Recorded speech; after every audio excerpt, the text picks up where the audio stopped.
Nabstablook is the most relatable character in Undertale. Yes, I've said it, even more than Alphys. And trust me, she is extremely relatable. Especially with a lot of her personal struggles and a lot of things that she goes through. However, this video isn't about her. And don't worry, Alphys will definitely be getting her own video at some point in the near future.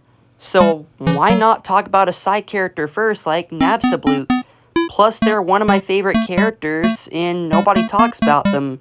So, let's dive in, shall we? First, I feel that it's important to address that Nabstablook is an incorporeal ghost, and therefore doesn't have a gender, and so therefore is referred to with they/them pronouns in the game. I'll explain more about the rules of ghosts later. You first meet Nabstablook in the ruins, and despite being a ghost, you can't move through them, leaving you with no other choice except to rudely push them. This leads directly into the fight. Even though the fight itself is less than a minute long, even in Pacifist, there is a lot that can be unpacked from this. Despite the fact that Nabstablook was just woken up and they're grumpy, they don't really want to fight, especially with this hilarious attack. Interestingly, this is the only fight that doesn't affect any of the routes that you can do. Even fighting Nabstablook doesn't change anything. Speaking of fighting, in case you decide to fight Nabstablook, at the end, it's revealed that they were just lowering their own health the entire time as they thought it was the polite thing to do. It makes sense as Nabstablook is pretty much immortal anyways, so how are you going to kill them? Despite this, however, Nabstablook just tells you to pretend that you've beaten them and you lose 1 experience point. Keyword, experience point, not execution point or EXP. Right, Sans? Right? After that one puzzle in the ruins, we don't get to see Nabstablook again until at the very end of the Mad Dummy fight, as they use their very own tears as acid rain to drop onto Mad Dummy, causing her to flee, saving Frisk's life. Nabstablook then apologizes for being rude and invites you to their house.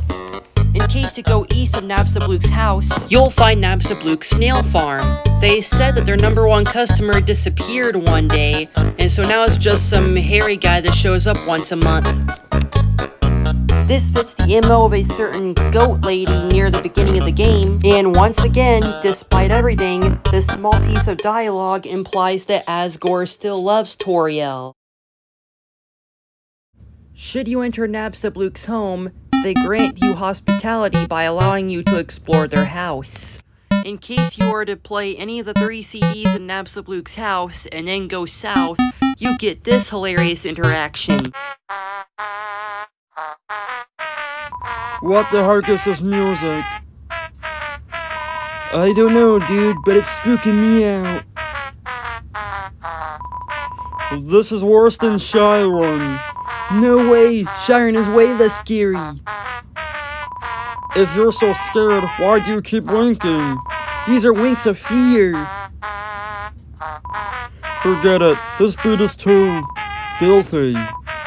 Joshua, wait, don't leave me.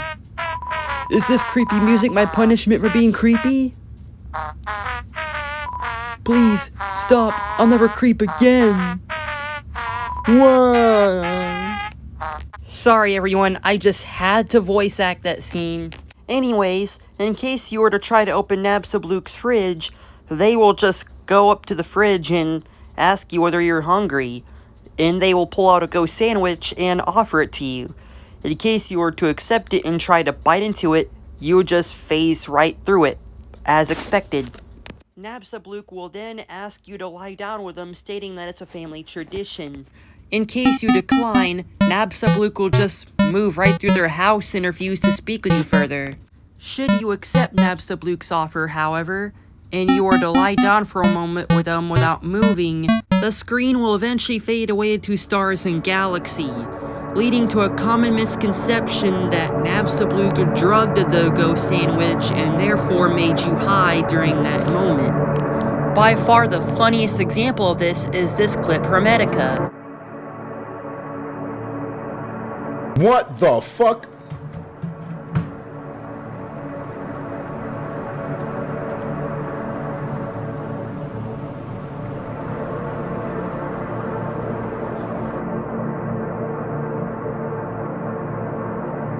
Are you sure the only thing that they did was lie down?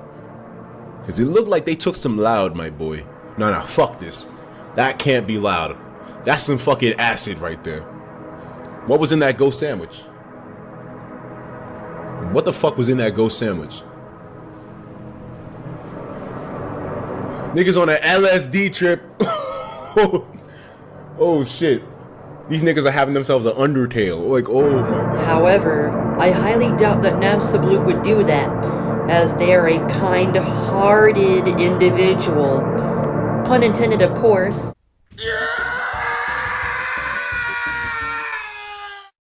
Okay, enough of the jokes for now. At the very end of the Mettaton EX fight, Mettaton asks for callers right before he leaves the underground. Naturally, being Mettaton's cousin, Nabstablook is the first person to call. They then talk about how much Mettaton in his show means to them, and that they don't think they'll be able to live on without him, showing that despite the fact that Mettaton abandoned Nabstablook and the rest of his family in order to pursue his career as a star, Nabstablook still loves him.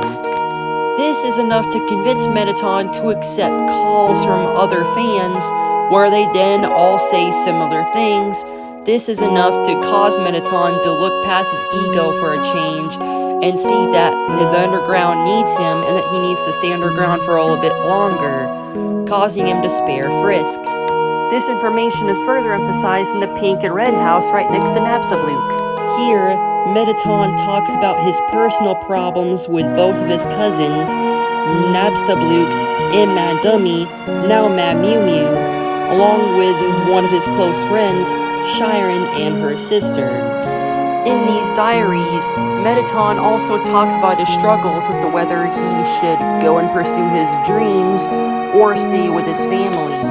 After the Azrael fight and the pacifist run is basically complete, should you return to both Nabstablook and Mettaton's houses, you'll find them both standing right outside their homes, where they then both talk about what they would do once they go to the surface. And after the fight with him, Mettaton remembers what it's like to perform with others, and so he brings both Shiren and Nabstablook back into his life, with the former being his backup singer and the latter being his DJ. This job is really fitting for Nabstablook, especially given that they're a professional music composer. Where, interestingly, since Nabstablook is a soulless ghost, they were exempt from Azrael's Grand Theft Animarum right before the fight with him. And so they decided to just listen to tunes the entire time, which is hilarious and really fitting for them. This is part of the reason why it's cool to see Mettaton actually keep his word in both the credits and in the Winter Alarm Clock dialogue.